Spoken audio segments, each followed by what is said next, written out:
And the problem a lot of you women have had is because instead of you to marry a man, you married a boy. Wow, I like the color of this guy.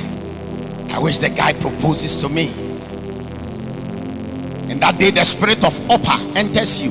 And the meaning of upper is the man pleaser.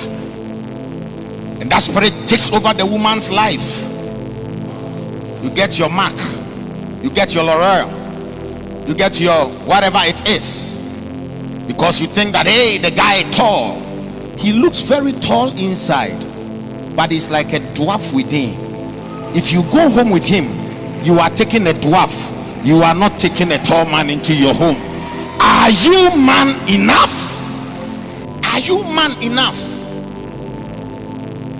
Man enough to take the responsibility of your family and say to yourself, things are tough, but toughness brings out the strength of every man.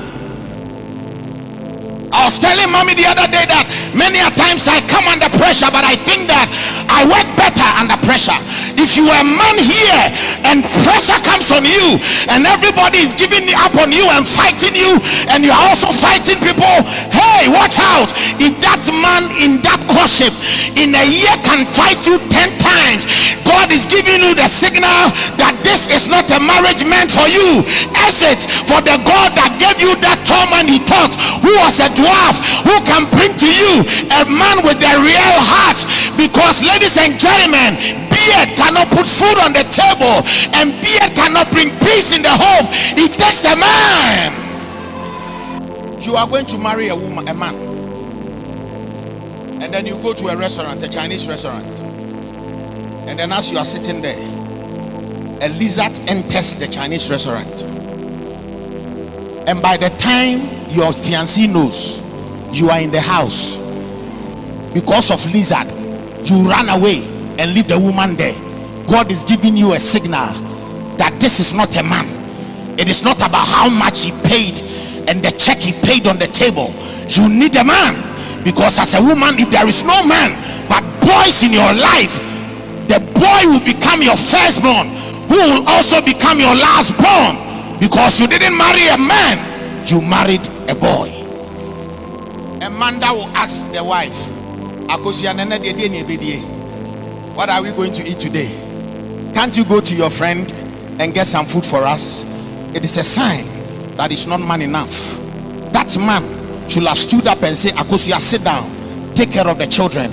There is a God that I know that can cause manna to come from heaven. I am going out, and I promise you by the time I come, there shall be food on the table. And you go out, and if you have to go and carry cement, go and carry cement. If you have to go and weed, go and weed. For one of these days, God shall honor your hard work. Why? Because he has seen that you are not just a boy, but you are a man. Understand that the moment God brings you to a place of manhood, it is a place of responsibility. It is a place of responsibility. We have allowed the Western world to infiltrate us so much so, to an extent that even in Ghana, where I can just walk into my cousin's house and eat without calling him, we still want to share the bills with the women.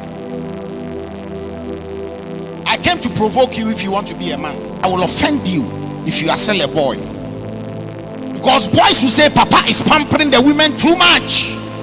Yes, women were born to be pampered, because what women go through every day of their lives, we cannot go through it. Because if not for the women that had the temperance and that had the tenacity to keep that seed and incubate that seed, you will not be a father today. You are a father because of a woman.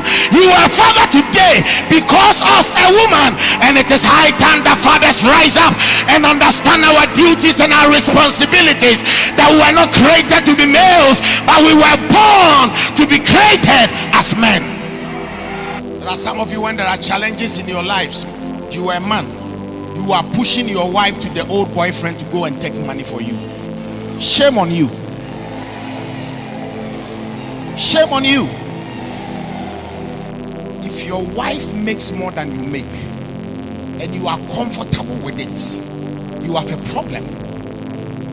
Also, Papa, when I married her, she was a doctor and I was still a carpenter.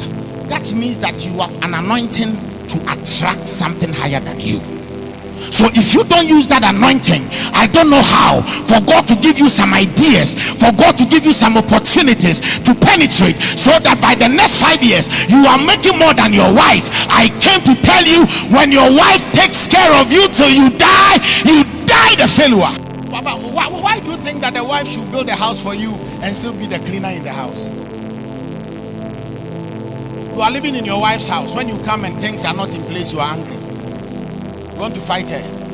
I just came to tell you that if you are not careful, instead of you to be provoked, you'll be angry at me. But I'm not raising boys in this house. I want to raise men and giants. Because, ladies and gentlemen, the journey into manhood is not an easy one. It's a very tricky one. God has made you to be the man of your home, so respond as such.